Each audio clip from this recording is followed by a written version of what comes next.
They say it shouldn't have happened. Friends of a Northside man traveled to Cincinnati City Hall today asking for a new investigation into the police shooting a year ago that killed their friend.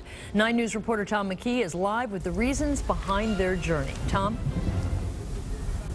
Well, Carol, they just don't simply believe the police accounts of the shooting of David Bones Hebert by Cincinnati Police Sergeant Andrew Mitchell here in Northside a year ago. But that's the conclusion of this firearms discharge review and the Citizens Complaint Authority. Hebert's friends have countered by filing this wrongful death lawsuit in federal court.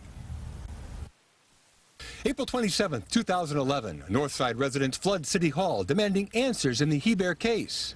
We not only seek transparency in the investigation of the senseless slaying of David Paul Hebert, but we also want the truth. The crowd was smaller Wednesday, but the passion remained the same. We asked for justice, but it's clear that this system was not designed to help us, but rather to protect the city and the police from accountability. I'm not an eloquent speaker. I miss Bones. The folks in our community miss Bones. And we haven't seen justice served, in my opinion. It is clear from the various reports that proper protocols and procedures were not followed, and this should be addressed, not just as a police department, but as a council.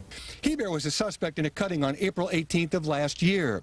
Officers Lawrence Johnson and Brian Neller confronted him on Chase Avenue, where they say he pulled a knife from his pocket and threatened Officer Johnson. As Mr. Hebert pulled the knife from his pocket, Sergeant Andrew Mitchell, who was serving as a cover officer, drew his firearm, and then as Mr. Hebert stepped and swiped toward the officer, the other officer, Sergeant Mitchell, fired 2 rounds, striking Mr. Hebert with both rounds.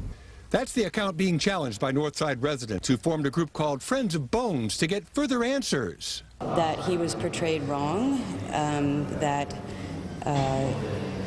accountability needs to be taken by the police officers involved, and that it was wrong. Now, Clyde and Carol, I'm standing 21 feet from the camera right now, and that's what the Cincinnati Police Department use of force policy says should be the distance between officers when confronting a suspect with a knife. Well, the reports also say that on the night in question, this is how close, 2 to 3 feet was how close Officer Johnson was to Hebert, and also Sergeant Mitchell was 9 to 11 feet away. That's been incorporated now into training. All right. Thanks a lot. Tom McKee live for us in Northside with a visual that we can see.